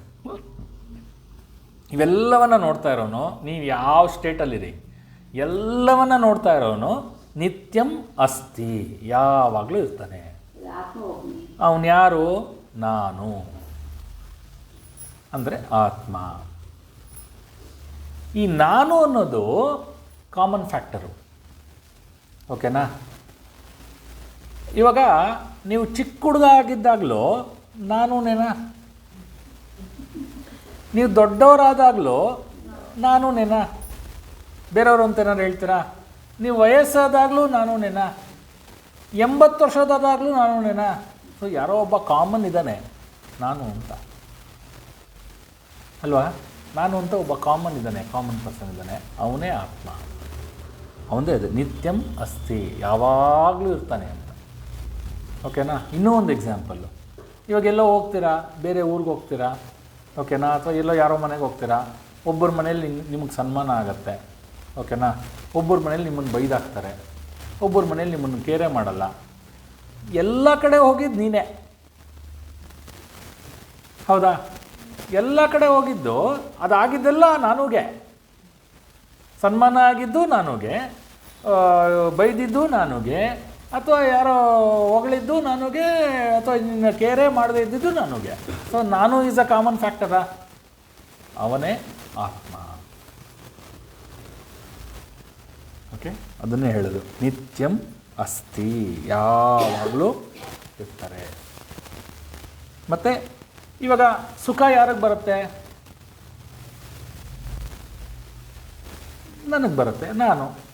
ದುಃಖ ಯಾರಿಗೆ ಬರುತ್ತೆ? ನನಗೆ ಬರುತ್ತೆ, ಹೌದಾ? ನೋವು ಯಾರಿಗಾಗತ್ತೆ? ನನಗೆ ಬರುತ್ತೆ. ನಲಿವು ಯಾರಿಗಿರುತ್ತೆ? ನಾನು. ಕಾಮನ್ನು, ಎಲ್ಲದರಲ್ಲೂ ಕಾಮನ್ನು. ನಾನು ಅಂದರೆ ತಲೆಯಲ್ಲಿ ಇಟ್ಕೋಬೇಕು, ಫಿಸಿಕಲ್ಲಾಗಿ ತೊಗೋಬಾರ್ದು. ನಾನು ಅಲ್ಲ. ಓಕೆ, ನಾನು ಅಂದರೆ ಕೈ, ಕಾಲು, ಕಣ್ಣು, ಮೂಗು, ಸೊಂಟ, ನಾನು ಅಲ್ಲ. ಯಾಕೆಂದರೆ ಇಷ್ಟು ದಿವಸ ಸ್ಟಡಿ ಮಾಡಿದ್ದೀವಿ ಅದನ್ನು, ಅದೆಲ್ಲ ನಾನು ಅಲ್ಲ ಅಂತ. ನಾನು ಅನ್ನೋದೇನೆಂದರೆ ಒಂದು ಆತ್ಮ. ಆತ್ಮ ಯಾವಾಗಲೂ ಆ ನಾನು ಅನ್ನೋದು ಇದ್ದೇ ಇರುತ್ತೆ. ನಿತ್ಯಂ ಅಸ್ತಿ, ಯಾವಾಗಲೂ ಇರುತ್ತೆ. ಓಕೆನಾ? ಕಷ್ಟ ಆಗುತ್ತೆ ಅರ್ಥ ಮಾಡ್ಕೊಳ್ಳೋಕ್ಕೆ, ಬಟ್ ಅನುಭವಿಸ್ಬೇಕು ಕೆಲವನ್ನೆಲ್ಲ ಇದು ಮಾಡಿಕೊಂಡು. It is not disturbed by anything. ನಾನು ಅನ್ನೋದು, ಆತ್ಮಸಾಕ್ಷಿ ಅನ್ನೋದು, ಆತ್ಮ ಅನ್ನೋದು ಇರುತ್ತೆ. ಇಟ್ ಜಸ್ಟ್ ಕೂತಿರುತ್ತೆ, ನೋಡ್ತಾ ಇರುತ್ತೆ ಅಷ್ಟೆ. ನೀವು ವಯಸ್ಸಾಗಲಿ, ಸಾಯಲಿ, ಬದುಕಲಿ, ಹಾಸ್ಪಿಟ್ಲಿಗೆ ಸೇರಿಕೊಳ್ಳಿ, ಆಪ್ರೇಷನ್ ಮಾಡಿಸ್ಕೊಳ್ಳಿ, ಇಲ್ಲ ಯಾರಾದರೂ ಕೊಲೆ ಮಾಡಲಿ, ಯಾರಾದರೂ ಬಂದು ಇದು ಮಾಡಲಿ, ಏನು ಮಾಡಿದ್ರು ನಾನು ಎಲ್ಲ ಗೊತ್ತಾಗುತ್ತೆ. ಸಾಕ್ಷಿ ಭಾವದಿಂದ ನೋಡ್ತಾ ಇರುತ್ತದು. ಎಫೆಕ್ಟ್ ಆಗಲ್ಲ. ಏನಿದ್ರು ನಮ್ಮ ಬುದ್ಧಿ ಅಷ್ಟಕ್ಕೆ ಮಾತ್ರ ಅಲ್ಲ. ಅಷ್ಟೇ, ಬುದ್ಧಿವರೆಗೂ ಮಾತ್ರ ಸೀಮಿತ. ಪೇಯ್ನು, ಪ್ಲೆಷರು, ಸುಖ ದುಃಖ ಇದೆಲ್ಲ ಬುದ್ಧಿವರೆಗೂ ಸೀಮಿತ ಅಷ್ಟೇ. ಅದು ಮೀರಿದ್ದು ಇಟ್ಸ್ ಆತ್ಮ. It just keeps on seeing, but it is present always. ಅದನ್ನೇ ಹೇಳೋದು ನಿತ್ಯಂ ಅಸ್ತಿ, ಯಾವಾಗಲೂ ಇರ್ತಾನೆ ಅಂತ. ಓಕೆನಾ? ನೆಕ್ಸ್ಟ್ ಮುಂದಿನ ಶ್ಲೋಕ ತಗೊಂಡ್ರೆ, ಅದೊಂದು ಕಡೆ ಆತ್ಮ ಇದೆ ಅಂತ ಹಾಂ ಅದು ಎಲ್ಲ ಬರುತ್ತೆ, ಕೆಲವು ಪ್ರಶ್ನೆಗಳೆಲ್ಲ ಬರುತ್ತೆ. ಬರೀ ಅಬ್ಸರ್ವರ್, ಜಸ್ಟ್ ಆನ್ ಅಬ್ಸರ್ವರ್ ಅಂತಂದ್ರೆ ಏನು ಪ್ರಯೋಜನ ಏನು ಅಂತ ಮುಂದೆ ಬರುತ್ತೆ, ಏನಾಗಲ್ಲ. ಮುಂದಿನ ಶ್ಲೋಕದಲ್ಲಿ ಬರುತ್ತದು. ಓಕೆ, ಯೋ ವಿಜಾನಾತಿ ಸಕಲಂ ಜಾಗೃತ್ ಸ್ವಪ್ನ ಸುಷುಪ್ತಿಷು ಬುದ್ಧಿ ತದ್ವೃತ್ತಿ ಸದ್ಭಾವ ಮಭಾವ ಮಹಮಿತ್ಯಂ ಅಂತ. ಅಂದರೆ ಅದನ್ನೇ ಇಲ್ಲಿ ಅವಾಗಲೇ ನಿಮಗೆ ಎಕ್ಸ್ಪ್ಲೇನ್ ಮಾಡಿದ್ದೇನೆ ಹೇಳಿರೋದು. ಯಾರು ಜಾಗೃತ್ ಸ್ವಪ್ನ ಸುಷುಪ್ತಿ ಆ ಮೂರೂ ಸ್ಥಿತಿಗಳಲ್ಲಿ ಎಲ್ಲವನ್ನ ಅರಿತುಕೊಳ್ತಾನೋ, ಅಂದರೆ ನೋಡ್ತಾನೋ, ಅವನಿಗೆ ಗೊತ್ತಾಗುತ್ತೋ, ದಟ್ ಈಸ್ ನಥಿಂಗ್ ಬಟ್ ಆತ್ಮ ಅಂತ ಹೇಳ್ತಾರೆ. ಅದನ್ನು ಆತ್ಮ ಅಂತ ಕರೆಯೋದು ಅಂತ ಹೇಳ್ತಾರೆ. ಅದು ಇವಾಗ ಜಸ್ಟ್ ಇವಾಗ ಏನು ಇಷ್ಟು ಎಕ್ಸ್ಪ್ಲೈನ್ ಮಾಡಿದ್ದೆ ಅದೇ ಸಮ್ಮರೈಸ್. ಓಕೆನಾ? ಅದು ಆತ್ಮ ಅಂತ ಹೇಳೋದು, ಜಾಗೃತ ಸ್ವಪ್ನ ಸುಷುಪ್ತಿಯಲ್ಲಿ ನಡೆಯುವಂಥದ್ದು. ಹಾಗೆ ಯೋ ವಿಜಾನಾತಿ ಸಕಲಂ ಜಾಗೃತ ಸ್ವಪ್ನ ಸುಷುಪ್ತಿ ಆಯ್ತಲ್ಲ ಇದು, ಸಾರಿ. ಯಫ್ ಪಶ್ಯತಿ ಸ್ವಯಂ ಸರ್ವಂ ಯಂ ನ ಪಶ್ಯತಿ ಕಶ್ಚಿನ ಯಶ್ಚತೇಯತಿ ಬುದ್ಧ್ಯಾದಿ ನ ತದ್ಯಂ ಚೇತಯತ್ಯಯಂ ಅಂತ.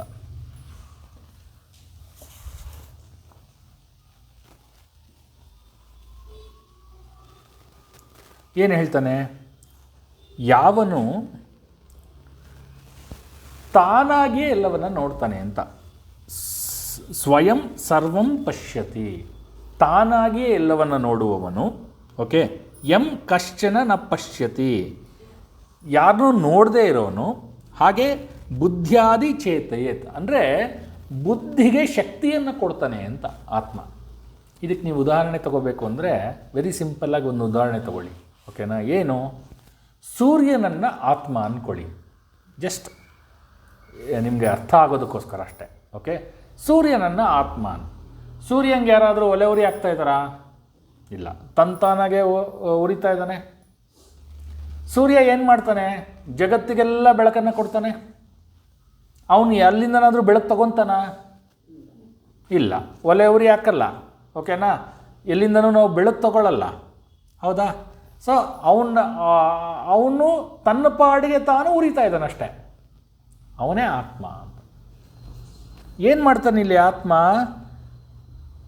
ಬುದ್ಧ್ಯಾದಿ ಚೇತಯತಿ, ಬುದ್ಧಿಗೆ ಶಕ್ತಿಯನ್ನು ಕೊಡ್ತಾನೆ.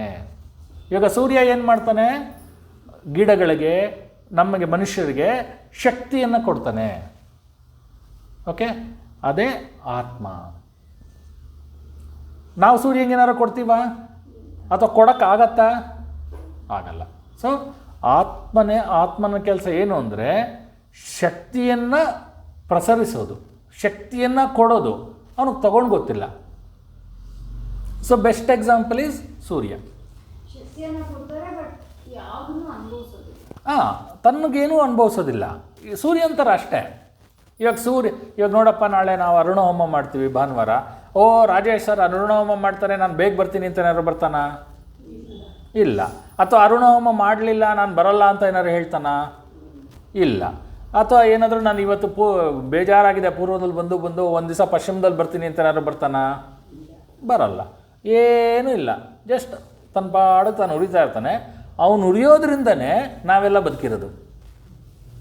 ಇಮ್ಯಾಜಿನ್ ಮಾಡಿ ಸೂರ್ಯ ಇಲ್ಲದೆ ಇರುವಂತಹ ಒಂದು ದಿವಸ ಆಗದೇ ಇಲ್ಲ. ಅದೇ ಥರನೇ ಆತ್ಮನೂ ಕೂಡ ಶಕ್ತಿ. ಹೌದು, ಸ್ವಯಂ ಪ್ರಜ್ವಲಿತವಾಗಿರ್ತಾನೆ. ಅವನಿಗಿನ್ನೇನು ಬೇರೆ ಬೇಡ, ಸ್ವಯಂ ಪ್ರಜ್ವಲಿತವಾಗಿರ್ತಾನೆ, ಸ್ವಯಂ ಶಕ್ತಿ ಇರುತ್ತೆ. ಆ ಶಕ್ತಿಯನ್ನು ಪ್ರಸರಿಸ್ತಾ ಇರ್ತಾನೆ. ಆ ಪ್ರಸರಿಸಿದಾಗ ಅದಕ್ಕೋಸ್ಕರ ಬದುಕಿದ್ದೀವಿ.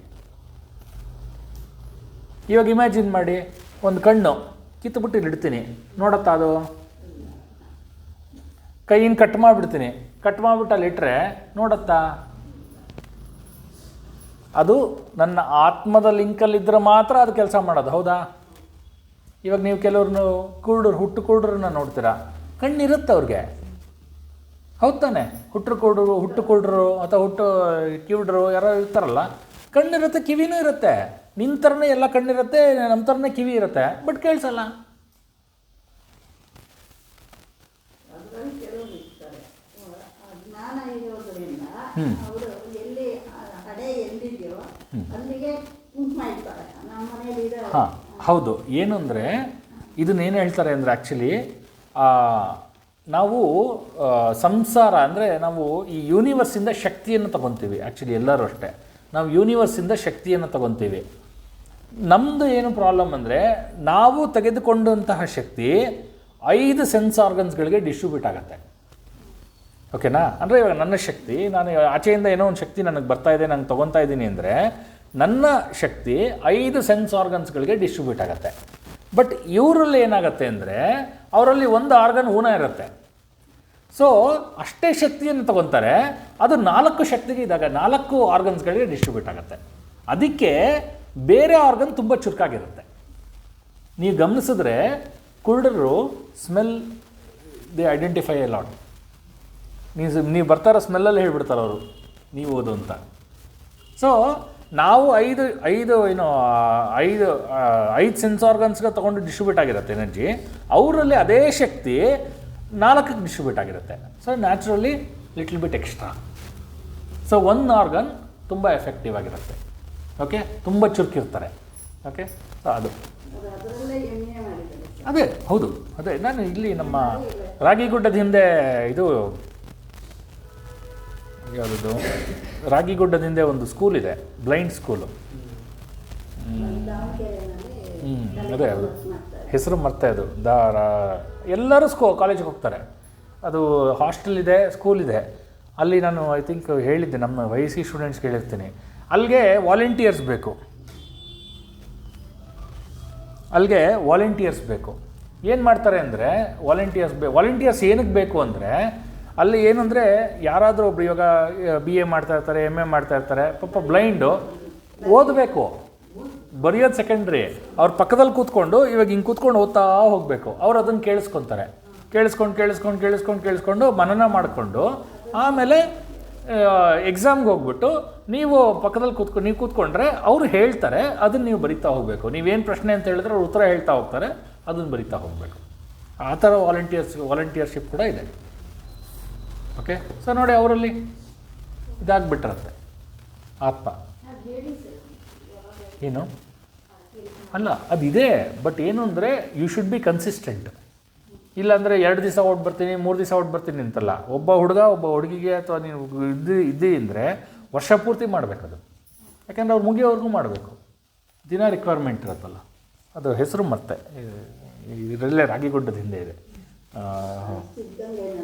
ಹೌದು.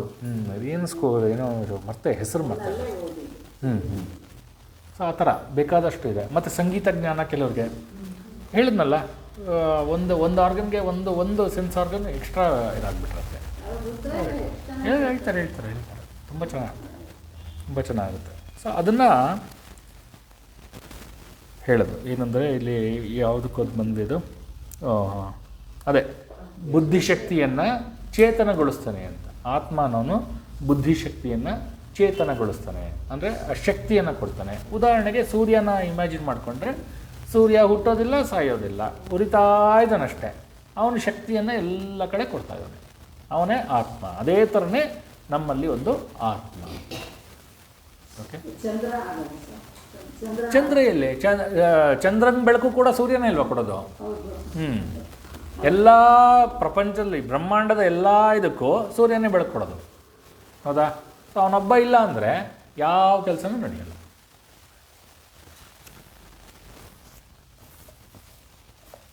ಇಲ್ಲಿ ಮುಂದಿಂದು ಅದೇ ನೋಡಿ, ಅದನ್ನೇ ಹೇಳಿರೋದು. ಒಂದೊಂದು ಶ್ಲೋಕ ಮುಂದಕ್ಕೆ ಹೋಗ್ತಾ ಇದ್ದೀನಿ. ಏನ ವಿಜಾನಾತಿ ಸಕಲಂ ಅದಲ್ಲ ಸಾರಿ ಏನ ವಿಶ್ವಮಿದಂ ವ್ಯಾಪ್ತಂ ಯಂ ನ ವ್ಯಾಪ್ನೋತಿ ಕಿಂಚನ ಆಭಾರೂಪಮಿದಂ ಸರ್ವಂ ಯಂ ಮನ್ಯುಭಾತ್ಯಯಂ ಅಂತ. ಅಂದರೆ ಈ ವಿಶ್ವವನ್ನು ಯಾರು ಪ್ರಕಾಶಿಸ್ತಾ ಇದ್ದಾನೋ ಅವನೇ ಆತ್ಮ ಅಂತ. ಓಕೆ, ಸೂರ್ಯ ಪ್ರಕಾಶಿಸಬೇಕು ಅಂದರೆ ಅವನಿಗೇನೋ ಒಂದು ಶಕ್ತಿ ಇರಬೇಕು ತಾನೆ. ನಾನು ಸೂರ್ಯದ ಎಕ್ಸಾಂಪಲ್ ಕೊಟ್ಟೆ, ಬಟ್ ಸೂರ್ಯ ಇವಾಗ ಪ್ರಕಾಶಿಸಬೇಕು ಅಂದರೆ there has to be one more thing, ಯಾವುದೋ ಇನ್ನೊಂದು ಇದೆ, ಅದು ಸೂರ್ಯನ ಪ್ರಕಾಶ ಮಾಡ್ತಾ ಇದೆ, ಸೂರ್ಯನಿಗೆ ಶಕ್ತಿಯನ್ನು ಕೊಡ್ತಾ ಇದೆ, ಅದೇ ಆತ್ಮ. ಓಕೆ, ಸೂರ್ಯನಿಗೂ ಕೂಡ ಶಕ್ತಿಯನ್ನು, ಅಂದರೆ ಕಂಪ್ಲೀಟ್ ಪ್ರಪಂಚವನ್ನೇ ಬೆಳಗ್ತಾ ಇದ್ದಾನೆ. ಅದು higher consciousness, higher level of consciousness. So ಅದು ಆತ್ಮ, ಅದು ಒಂದು ಆತ್ಮ. ಅವನೇ ಎಲ್ಲವನ್ನು, ಸೂರ್ಯಕ್ಕೂ ಶಕ್ತಿ ಕೊಡ್ತಾನೆ, ಚಂದ್ರಂಗೂ ಶಕ್ತಿ ಕೊಡ್ತಾನೆ, ನಕ್ಷತ್ರಗಳಿಗೂ ಶಕ್ತಿ ಕೊಡ್ತಾನೆ, ಬೇರೆ ಪ್ಲ್ಯಾನೆಟ್ಸ್ಗಳಿಗೂ ಶಕ್ತಿ ಕೊಡ್ತಾನೆ, ಭೂಮಿಗೂ ಶಕ್ತಿ ಕೊಡ್ತಾನೆ, ಮನುಷ್ಯರಿಗೂ ಶಕ್ತಿ ಕೊಡ್ತಾನೆ. ಎಲ್ಲ ಕೂಡ ಮಾಡ್ತಾ ಇರೋದು ಒಬ್ಬ, ಅವನೇ ಪರಮಾತ್ಮ. ಪರಮಾತ್ಮ ಆತ್ಮ. ಶಕ್ತಿಯನ್ನೆಲ್ಲ ತಗೊಳ್ಳೋದು ಮತ್ತೆ ವಿಜ್ಞಾನಮಯ ಕೋಶದಿಂದಲೇ ನಾನು ಅಂತ ನಂದು ಶಕ್ತಿ ಅನ್ನೋದು. ಹೌದು, ಅದು ಮಾಯಾ. ಅಗೇನ್ ಇಟ್ ಕಮ್ಸ್ ಟು ಮಾಯಾ. But there is one person, is always there. One person ಯಾವಾಗಲೂ ಇದ್ದಾನೆ, ಅವನು ಶಕ್ತಿಯನ್ನು ಕೊಡ್ತಾ ಇದ್ದಾನೆ. ಆ ಶಕ್ತಿ ಕೊಡ್ತಾ ಇರೋದ್ರಿಂದಲೇ ನಾನು ಇವಾಗ ಮಾತಾಡ್ತಾ ಇರೋದು. ಅವಾಗಲೇ ಡಿಸ್ಕಸ್ ಮಾಡಿದ್ವಲ್ಲ, ನನ್ನ ಕೈ ಇರ್ಬೋದು, ಕಾಲಿರ್ಬೋದು, ಒಳಗಡೆ ಆತ್ಮನೇ ಇಲ್ಲ ಅಂದರೆ. ಇವಾಗ ಹೆಣಕ್ಕೆ ಕೈ ಇರುತ್ತೆ, ಕಾಲಿರುತ್ತೆ, ಕಣ್ಣಿರುತ್ತೆ, ಮೂಗಿರುತ್ತೆ, ಎಲ್ಲ ಇರುತ್ತೆ, ಎದ್ದು ಕೂತ್ಕೊಳ್ಳಲ್ವೇ? ಕೂತ್ಕೊಳ್ಳಲ್ಲ. ಯಾಕೆಂದರೆ ಆತ್ಮ ಬಿಟ್ಟೋಗಿರುತ್ತೆ. ಅದೇ ಥರನೇ ಪ್ರಪಂಚ ಕೂಡ, ಬ್ರಹ್ಮಾಂಡ ಕೂಡ ಯಾವುದೋ ಒಂದು ಶಕ್ತಿ ನಡೆಸ್ತಾ ಇರುತ್ತೆ. ಸೂರ್ಯ ಜ್ವಲಿಸಬೇಕು ಅಂದರೂ ಕೂಡ ಒಂದು ಶಕ್ತಿ ಬರ್ತಾ ಇರುತ್ತೆ.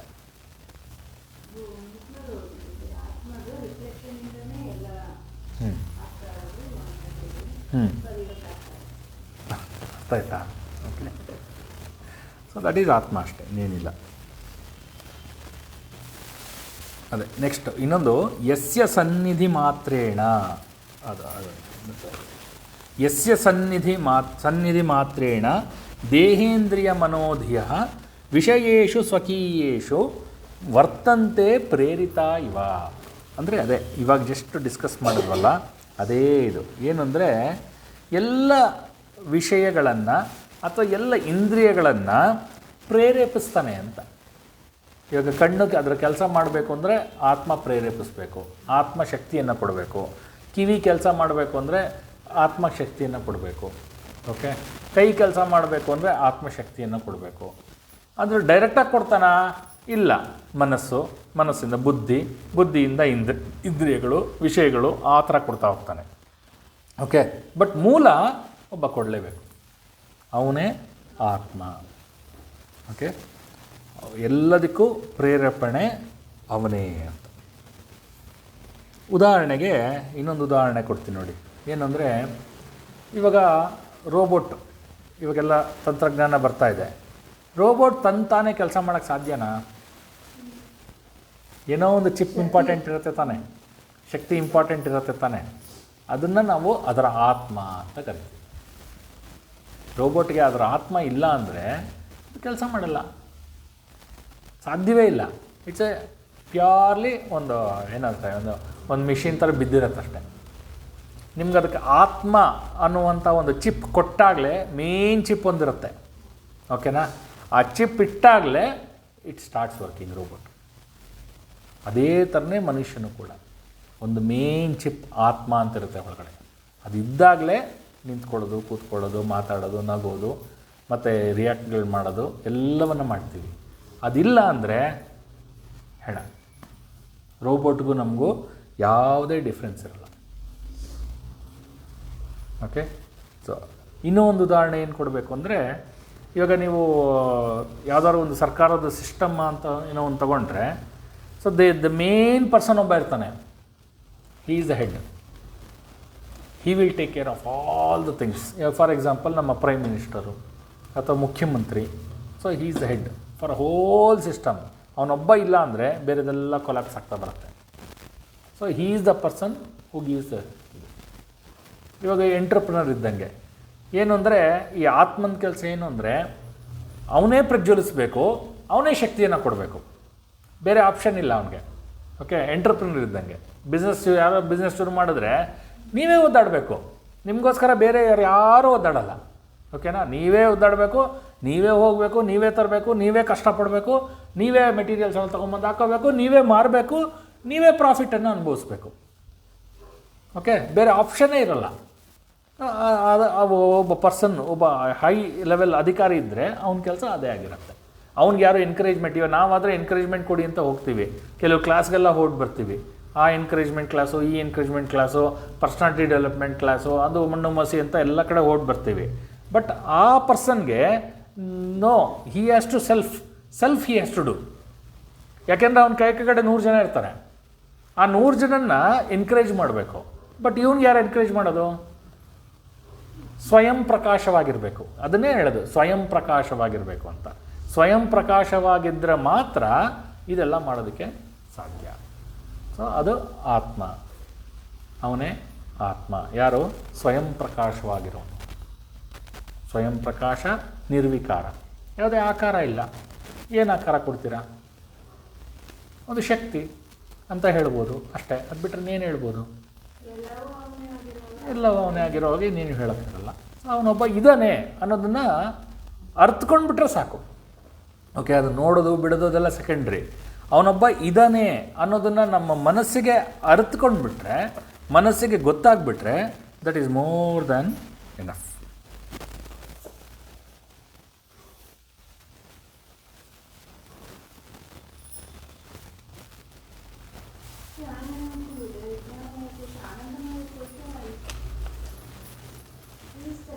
ಆತ್ಮ ಅಂತ ಇಲ್ಲ, ಇಟ್ಸ್ ಬಿಯಾಂಡ್ ಆನಂದಮಯ ಕೋಶ.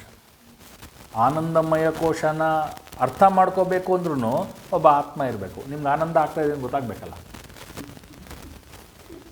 ಅದಕ್ಕೂ ಒಬ್ಬ ಸಾಕ್ಷಿ ಇರ್ತಾನೆ. ಸಾಕ್ಷಿ ಭಾವದಿಂದ ಒಬ್ಬ ನೋಡ್ತಾ ಇರ್ತಾನೆ ಆನಂದಮಯ ಗೊತ್ತಾಗಬೇಕು ಅಂದ್ರೂ. ಯಾಕಂದ್ರೆ ಆನಂದ ಆದಮೇಲೆ ಗೊತ್ತಾಗಬೇಕಲ್ಲ.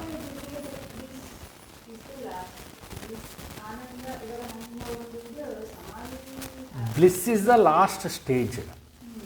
ಓಕೆನಾ? ಎಕ್ಸ್ಪೀರಿಯನ್ಷಿಯಲ್ ಲೆವೆಲಲ್ಲಿ ಲಾಸ್ಟ್ ಸ್ಟೇಜ್.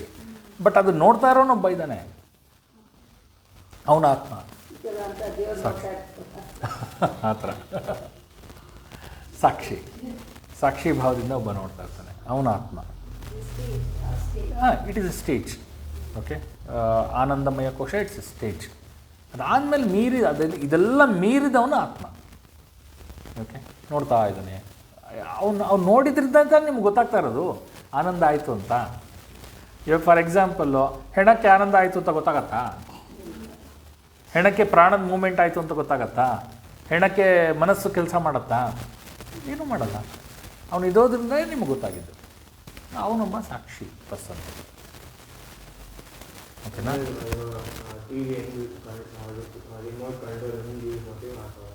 ಆ ಥರ ಹೌದು. ರಿಮೋಟ್ ಕಂಟ್ರೋಲ್ ಹೇಗೆ ಯೂಸ್ ಮಾಡ್ತೀರಾ ಆ ಥರ ಅವನು ಹ್ಯಾಂಡ್ಲ್ ಮಾಡ್ತಾ ಇರ್ತಾನೆ. ಬಟ್ ಅಲ್ಲಿ ಪ್ರಕಾಶಿಸ್ತಾ ಇರ್ತಾನೆ ಎಲ್ಲವನ್ನ. There is no taking back ಏನೂ ಇಲ್ಲ. He just keeps on giving. Like best example ಈ ಸೂರ್ಯ. ಜಸ್ಟ್ ಕೀಪ್ಸ್ ಆನ್ ಗಿವಿಂಗ್ ಅಷ್ಟೇ. ನೀನು ಅದು ಒಳ್ಳೆದಕ್ಕಾದ್ರೂ ಯೂಸ್ ಮಾಡು, ಕೆಟ್ಟದಕ್ಕಾದ್ರೂ ಯೂಸ್ ಮಾಡು, ಅದು ಸೆಕೆಂಡ್ರಿ. ಅವ್ನು ತಲೆನೇ ಕೆಡಿಸ್ಕೊಳ್ಳಲ್ಲ. ನಿಂಗೆ ಒಳ್ಳೇದಾದರೆ ಒಳ್ಳೆ ಕರ್ಮ ಡೆಪಾಸಿಟ್ ಆಗುತ್ತೆ, ಕೆಟ್ಟದಾದರೆ ಕೆಟ್ಟ ಕರ್ಮ ಡೆಪಾಸಿಟ್ ಆಗುತ್ತೆ. ಅವ್ನು ತಲೆನೇ ಕೆಡಿಸ್ಕೊಳ್ಳಲ್ಲ. But he will be giving. ಸೂರ್ಯ ಆಯಿತು ಬೆಸ್ಟ್ ಎಕ್ಸಾಂಪಲ್. ವಾಪಸ್ ಆ ಸ್ಟೇಜ್ಗೆ ಹೋಗಬೇಕು. ಹೌದು, ಮೋಕ್ಷ ಬೇಕು ಅಂದರೆ ಹೇಗೆ ನೀವು ಯಾವುದೇ ಕರ್ಮವನ್ನು ನೀವು ಅವ್ನು ಏನೇ ಕರ್ಮ ಕೊಡ್ಬೋದು ನಿಮಗೆ. ಯಾವುದನ್ನು ಅಟ್ಯಾಚ್ಮೆಂಟೇ ನೀವು ತೊಗೊಳ್ಳಿಲ್ಲ ಅಂದರೆ then naturally it is a moksha. ನಾವು ಯಾವುದಕ್ಕೂ ಅಟ್ಯಾಚ್ ಆಗಿಲ್ಲ, ಅವ್ನು ಕೊಡೋ ಕರ್ಮಕ್ಕೆ ಅಥವಾ ಅವ್ನು ಕೊಡೋ ಕೆಲಸಕ್ಕೆ ಯಾವುದಕ್ಕೂ ಅಟ್ಯಾಚ್ ಆಗಿಲ್ಲ ಅಂದರೆ, ಅವನು ಹೇಗೆ ಕೆಲಸವನ್ನು ಮಾಡ್ತಾ ಇದ್ದಾನೆ ಅದೇ ಥರ ನೀವು ಕೂಡ ಕೆಲಸ ಮಾಡೋಕ್ಕೆ ಶುರು ಮಾಡಿದ್ರೆ ದಟ್ ಈಸ್ ಮೋಕ್ಷ ಅಥವಾ ಮುಕ್ತಿ. ಅವನು ಯಾವುದೇ ಅಟ್ಯಾಚ್ಮೆಂಟ್ ಇಲ್ಲದೆ ಮಾಡ್ತಾ ಇದ್ದಂತಾನೆ. ನಾನು ಅದೇ ಹೇಳಿದ್ದು, ಸೂರ್ಯ ನಿಮ್ಮನ್ನು ಕೇಳಿ ಬರ್ತಾನಾ? ಯಾವತ್ತಾದರೂ ಲೇಟಾಗಿ ಬರ್ತಾನಾ? ಯಾವತ್ತಾದರೂ ಬೇರೆ ದಿಕ್ಕಲ್ಲಿ ಬರ್ತಾನಾ? ಅಥವಾ ಕನ್ಯಾಕುಮಾರಿಗೆ ಹೋಗ್ತಾ ಇದ್ದೀವಿ ಅಂದ್ಬಿಟ್ಟು ಸ್ಪೆಷಲಾಗಿ ಏನಾದ್ರು ಬರ್ತಾನಾ? ಇಲ್ಲ. ಅವ್ನ ಕೆಲಸ ಏನು? ಬರ್ತಾ ಇರೋದಷ್ಟೇ. ದಿನ ಈ ಕಡೆಯಿಂದ ಬರೋದು, ಹಿಂಗೆ ಹೋಗೋದು ಅಷ್ಟೇ. ಮತ್ತು ಸೆಲ್ಫ್ ಪ್ರಕಾಶ. ಯಾರ ಮೇಲಾದರೂ ಡಿಪೆಂಡ್ ಆಗಿದ್ದಾನಾ ಪ್ರಕಾಶ ಆಗೋದಕ್ಕೆ? ಇಲ್ಲ, ಯಾರ ಮೇಲೂ ಡಿಪೆಂಡ್ ಅವನ ಥರ ನೀವು ಕೆಲಸ ಮಾಡೋಕ್ಕೆ ಶುರು ಮಾಡಿದ್ರೆ that is again it's a ಮೋಕ್ಷ. ಓಕೆ, ಅಥವಾ ಮುಕ್ತಿ ಅಂತ ಹೇಳ್ಬೋದು. ಓಕೆನಾ? ಇಲ್ಲಿಗೆ ನಿಲ್ಲಿಸಿರೋಣ. ಮುಂದಿನ ಶ್ಲೋಕಗಳನ್ನ ಮುಂದಿನ ಕ್ಲಾಸ್ನಲ್ಲಿ ತೆಗೆದುಕೊಳ್ಳೋಣ. ಓಕೆ. ಯದಕ್ಷರಂ ಪದಭ್ರಷ್ಟಂ ಮಾತ್ರಾಹೀನಂತು ಯದ್ಭವೇತ್ ತತ್ಸರ್ವಂ ಕ್ಷಮ್ಯತಾಂ ದೇವನಾರಾಯಣ ನಮೋಸ್ತುತೆ. ವಿಸರ್ಗಬಿಂದು ಮಾತ್ರಾಣಿ ಪದಪಾದಾಕ್ಷರಾಣಿ ಚ ನ್ಯೂನಾತಿರಿಕ್ತ ಏತಾನಿ ಕ್ಷಮಸ್ವ ಪುರುಷೋತ್ತಮ. ಓಂ ತತ್ಸದ್ಬ್ರಹ್ಮಾರ್ಪಣಮಸ್ತು. ಹರಿ ಓಂ. ಶ್ರೀ ಗುರುಭ್ಯೋ ನಮಃ. ಹರಿ ಓಂ ತತ್ಸತ್. Thank you very much. ಇವತ್ತೆಲ್ಲ